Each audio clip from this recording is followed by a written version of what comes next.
Hello everyone and welcome to the lesson. Today we're going to learn about indefinite pronouns that will come in handy whenever you want to talk about people, places, or things. So let's go ahead and jump right into the lesson. We're going to start off by looking at some indefinite pronouns that are used to talk about people. Alright, so one thing that you're going to notice, guys, is that there are two forms that can be used with each indefinite pronoun and that they can be used interchangeably. So you can use this one or you can use that one and it doesn't matter. Let's take a look at some words and some sentences and then we'll talk about the differences, okay?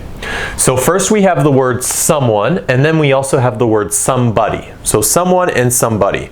As you can see, both these words consist of the word some, S-O-M-E, S-O-M-E, followed by a particular ending, either one, O-N-E, or it's followed by the word, the ending body, okay, B-O-D-Y. Someone and somebody, okay? We use these words to refer to both general and specific people, and their usage requires the singular form of a verb. So let's take a look at some examples. Someone is knocking at the door. Can you answer? So someone is knocking on the door. Can you answer? Do we know who this someone is? No, we do not know who they are. It's a mystery, right? We're going to go answer the door and find out. Oh, it's you. Right? But at the moment, we don't know who it is. Okay? So let's go ahead and we're going to look at the next one. So remember, we're referring to people like as a general matter of fact, but we don't know who the person is. So I know somebody that has the exact same shoes as you. In this case, you know somebody, right? But we're not specifically saying their name. Maybe their name is Karen, maybe their name is Bill, maybe their name is John. Who knows? But I know someone, you know somebody personally, who has the exact same shoes as you. In this case, we're referring to a specific individual. Now let's take a look at the words everyone and everybody. These are words that are used interchangeably and essentially mean every person. Okay? Everybody and everyone, or everyone and everybody, they are an indefinite pronoun when we use these, and these words refer to each person within a group. So every person within a group, okay? Everyone wished him a happy birthday. So everyone in the group wished him a happy birthday. I saw everyone hanging out at the playground after school. So everyone, we're referring to like maybe all the students in a class or all the students in a school. Everyone, all of them. Okay? All right, so moving on, let's take a look at the words anyone and anybody. These are two words that are indefinite pronouns and also they have no difference in meaning. Okay, so it's similar to these ones. They have no difference whatsoever. And we use them to refer to both an open or unlimited set of people, and the words are used with a singular form of a verb. Did anyone return your purse to the lost and found after you lost it? So we use it oftentimes with a question too. Did anyone, right, did someone return your purse to the lost and found after you lost it? Lost and found is where things go when you lose them. Anyone who has seen this wanted criminal, please call 911. So anybody, any person, whoever it is, who has seen this wanted criminal is a person who maybe did something very bad, you know, and they're not in custody. The police have not found them, so they're wanted criminals. Please call 911, which is the emergency number in the United States and in Canada. Okay? All right. So anyone who has seen this wanted criminal, please call 911. You know what, guys? We're asking if anybody who has seen a wanted criminal, right? In America, we often hear things like this on the news, on the local news, okay? About dangerous individuals who are on the loose, who have not been found, who, you know, do bad things. But we hear this on the news and sometimes in the newspaper.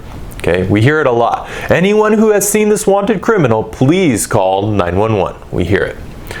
Okay, finally we have the words no one and nobody. All right, so no one and nobody. Notice here, guys, that there is a space between the words no and one. Okay, so it's no one, right? It's separate words, no and then one, not together. No one is used as a pronoun, and it means not a single person, nobody, not a single person. Whereas this one means, it can mean a person, right? Any person. Okay? Nobody means the same thing as no one, so these two mean the same thing as well, and they work as a singular pronoun in sentences. Nobody can also be used as a regular noun to describe someone who is unknown or not famous. So let's look at some examples. No one is qualified for this management position. We're talking about a job. Nobody is bold enough to tell others how they really feel about issues facing the country. Nobody is bold, okay, meaning has the courage, has the guts. You know, they don't care if they speak their mind. You know, they don't care if they say whatever they want. They're bold. Nobody. So there's not a single person who is bold enough to tell others how they really feel about issues facing the country. Like maybe we're talking about politics in this case. Maybe. Justin Bieber went from being a nobody to becoming an international celebrity. Here we have the word nobody, but we're using it more like a noun, okay? Kind of like to describe somebody who is not famous, who is not well known, okay? The opposite of Justin Bieber, right? Because Justin Bieber's extremely famous in the world. But before, he was a nobody. Nobody knew him, okay? All right, guys, so we have no one, nobody, nobody. Now we're going to move on to talking about things, okay? So we looked at examples that refer to people. Now you might be wondering, okay, but what's the difference between using the endings one and then buddy? Like, what's the difference between O-N-E and buddy, B-O-D-Y, okay? So let me just explain that before I go on to here. The difference between O-N-E, one, like someone, and B-O-D-Y, like somebody, okay? In fact, the meaning is exactly the same. Okay, but generally speaking, using the ending one is considered more formal. So you'll see it written in important documents, you'll hear it on the news, and you'll hear it much more often than the other form of body. Okay, we use this one more informally, all right, when we're talking to friends or something. Somebody, okay, someone, somebody. You can use whatever you want. They're both used. We use them all the time, both of them. Okay, now let's go back down here because I want to talk to you about something, and let me bring your attention to this word here and that one too.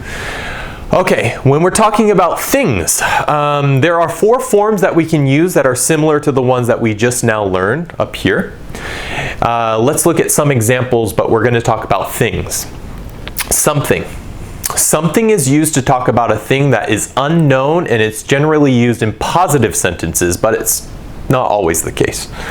I have to tell you something. Oh, I have to tell you something important. I got a new job. Okay, so something important.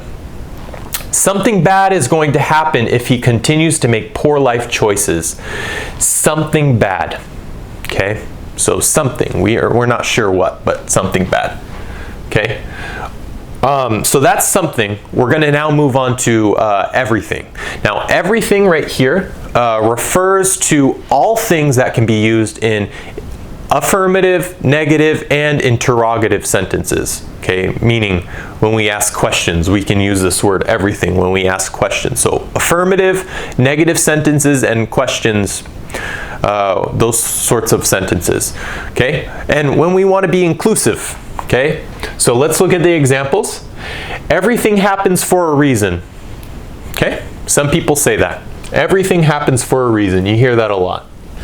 He said he knows everything, right? Every detail, everything about subject matter, about rocket science. But I doubt it. I don't think so. I doubt it. Okay, he said he knows everything about rocket science, but I doubt it. I doubt it. It's not true. Next, we have the word anything. Okay, anything is used to talk about any kind of something. We use anything in questions and in negative sentences. For example, I haven't heard anything about the investigation into his company. I haven't heard nothing, right? No details about the investigation into his company. Investigation from maybe the police, the FBI, you know, law enforcement. Anything you want to accomplish, complete, accomplish, when you set goals for yourself. In life can be accomplished through education and practice, going to university and working at a job and getting a lot of practice. Anything you want to accomplish in life can be accomplished through education and practice. Okay? All right, last but not least, we have the word nothing. Nothing means not a single thing. Okay, not a single thing. And it's used as the subject of a sentence or a question. There is nothing you can do about it. Okay, there's zero you can do about it. Nothing matters to me more than being with family. Okay, nothing matters to me more than being with family. Okay, we're almost at the end of the lesson now, guys. We just have to look at a few more words that are used to talk about places. These are also very similar to the previous words that we just learned, so let's begin. Okay, somewhere. We have two people talking. Where is Jack? I'm not sure. He told me he went somewhere downtown. Okay, somewhere. We're not talking about a specific location. We're just talking about a general sort of idea. Okay, so we're talking about going to some place, somewhere, right? So where is Jack? I'm not sure. He told me he went somewhere downtown. Okay. Somewhere around the world, a conflict has caused millions to be displaced from their homes. Displaced means you are no longer in this place, you go to another place. So here's my place now. Now I displace myself and I'm here. But we use this to talk about migrants and refugees and stuff. Displaced. Somewhere around the world, a conflict has caused millions of people to be displaced from their homes. Okay? And then we have to look at the next one, which is everywhere. Okay, and the word everywhere is used to talk about being in or going to all places rather than to no place at all or some place. Okay, it's also used to talk about things that are very common and found in all places. There are tourists everywhere during this time of year. Everywhere, in all places. Everywhere around the world, people are being infected by this virus.